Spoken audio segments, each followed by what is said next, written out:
just let me test this. At page 10, where you've got that comment in the comments box, bulk acknowledgement by PSC official. I think you said, and if you didn't say that, then that's how I read it, that's a PSC official comment, whoever received the form. Am I reading it wrong? Or do you read it differently? I had read it that way, and then when we get to page 15, there's no comment, and then it caused me to ask, in fact, who's supposed to complete this comment section? Well, it's very unclear.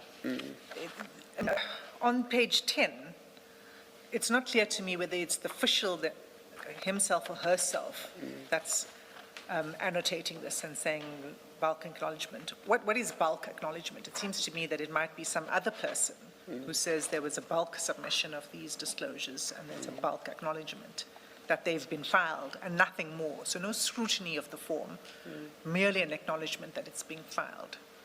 And it's not clear to me that who actually annotated that. Okay. Your witness can speak to this, I suppose, whoever's going to speak about these disclosures. Indeed, Commissioner Bloy, I think it's an important topic for us as a commission to understand when it comes to the institutional reforms. Thank you.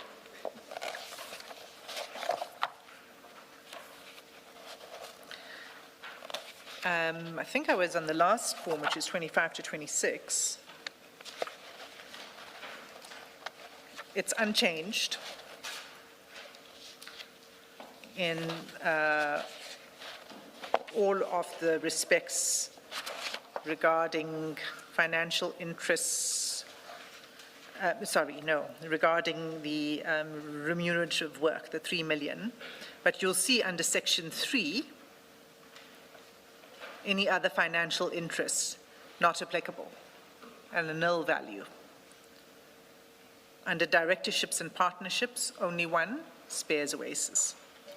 Other remunerative work, 3 million, spares Oasis. Under immovable property, it remains the same. Under section 12, vehicles, it's now not 30 vehicles, but 22. And then we see in section, yes. 2020. 2021. Oh, yeah. Well, yes, it has kept its value, the purchase price. And I'm going to buy, I see that it has quite some longevity, 2000. But now it's listed as the last vehicle in the list, so maybe it's on its way out, Chair. So it's now 22 and not 30. And in the last, let me say this, it's important because now we've got the section 13, other financial liabilities, and it says nil. To Commissioner Beloy's point earlier. And then section 14, it shows that it was submitted on the 28th of April, 2026. And all it says under status is disclosure submitted by employee. So now we see a different note under status. We don't even know who completed that form, who wrote that in. There's no comments in the comments block.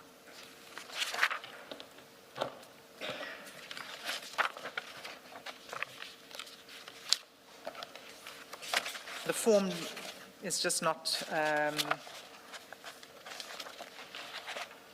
yes, there's just no information on that. So those are the financial disclosures as we have it for the last 5 years.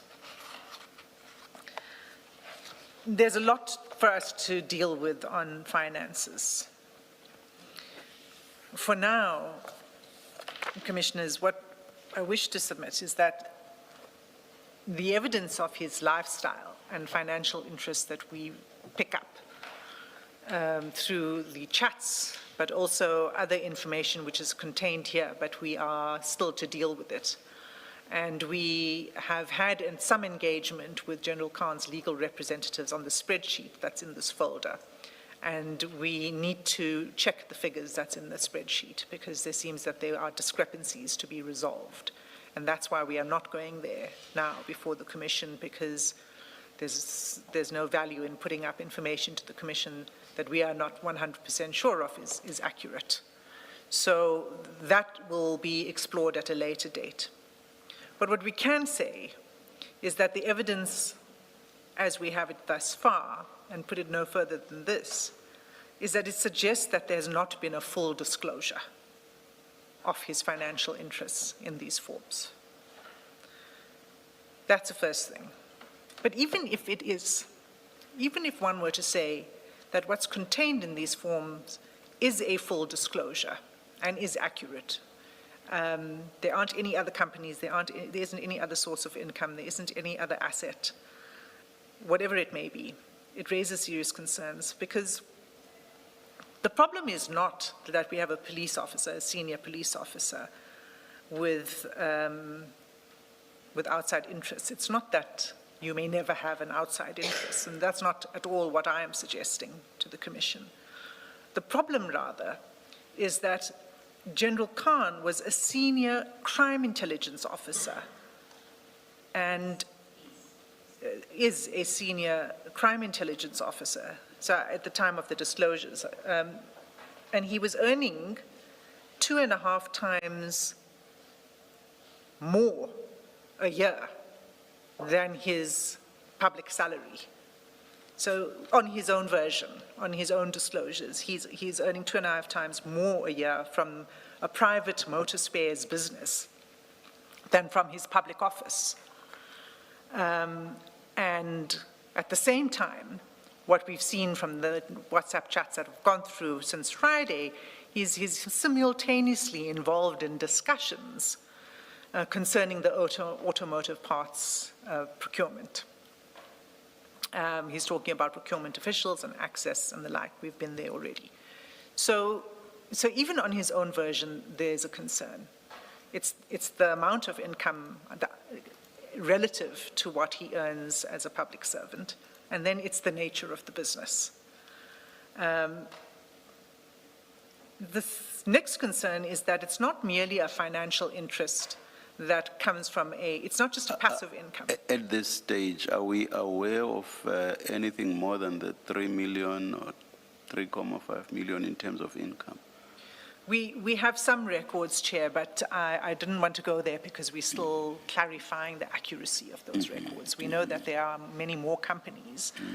I'm asking because at this stage,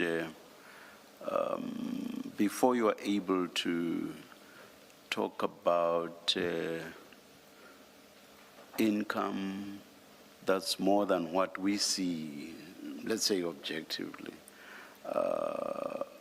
are you able to draw any inferences before you sort out the issues around the spreadsheets? For example, it says the 3 million comes from the Oasis Spares shop. Let me just call it that. I'm not sure of the exact name now. Are we able to say anything to gainsay that at this stage? Well, Chair, yes, we have some evidence. One is in relation to his other business, Magic Motor Spares, which is a running, functioning business. So there's... It doesn't, if somebody has a business, it doesn't necessarily mean that they are making money. But I do know, of course, there may be issues of when did he start running that business? Can he continue running it, for example, for 7 years if he's not making any money out of it? But I'm not sure that at this stage we have that kind of detail. Chair, you don't have that detail in front of you right now. What I'm putting before you is a series of things. Yes. And including the other businesses. Now, even if he's not earning an income from it, it has an asset value. And that's not recorded in the disclosure forms. And there are other companies. We don't know the full extent yet of that, which is what we want to come to once we spend a bit more time looking at those spreadsheets. which is why I'm making the proposition at this point in time that we don't think so. We have reason to believe this is not a full disclosure. I'm not saying anything more at this point about it. What I'm rather addressing you on is, let's assume this is a full disclosure. Let's take him on his version. And my submissions to the Commissioner, there are nevertheless serious concerns, even on this version, for the reasons I've been setting out, which is one, the fact that it is 2.5 times more than the public, his salary in public office, that it concerns an industry in which he, we've seen, has had engagements with regard to procurement. In fact, you know, it's also a, let me leave it there. I don't want to give evidence on other things. And perhaps I should correct myself for saying what we objectively see in front of us. I should rather have said what we see in front of us, because objectively suggests that we are able for ourselves to see what the position really is in terms of what we see. I should have just said what we see in front of us, and not use objectively. Oh, that's true, Commissioner. Chair, even of the financial disclosure forms. Yes. So let's assume that what it is is correct. And Yes.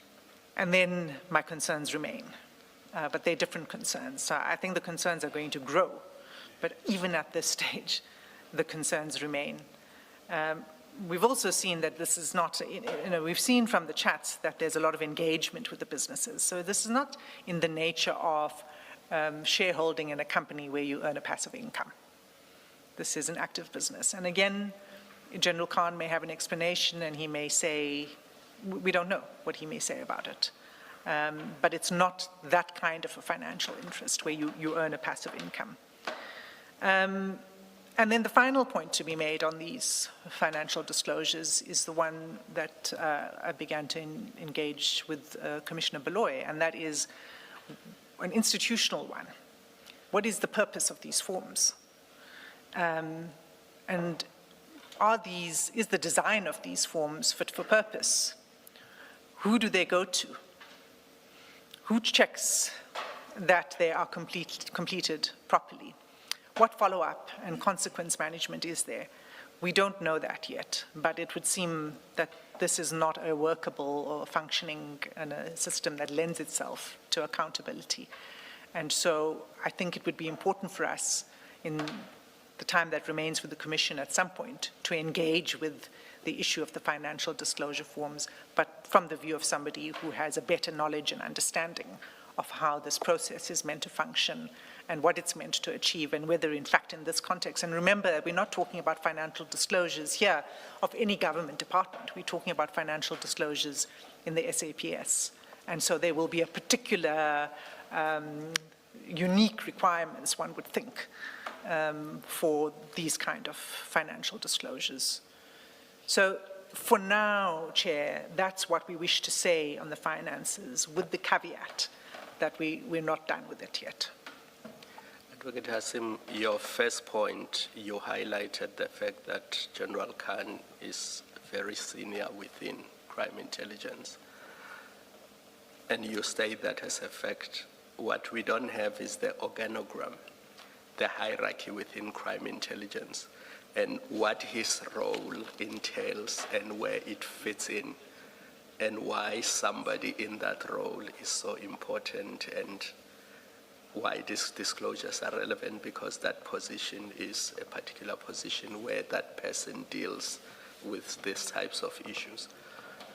I think, Commissioner Kumalo, that will be something that we want to deal with, along with these other points that I've been making about financial disclosures. We know he's senior for several reasons, his position, but also his salary level is at 14, and also these kind of financial disclosures only apply to senior management service. But the point that you're making is that it's the function that he serves is relevant, and so it must be tailored to. So conflicts of interest, for example, are different when you are a senior crime intelligence officer than when you hold some other position, and those are the things we need to explore through somebody who has better knowledge of how that system should work.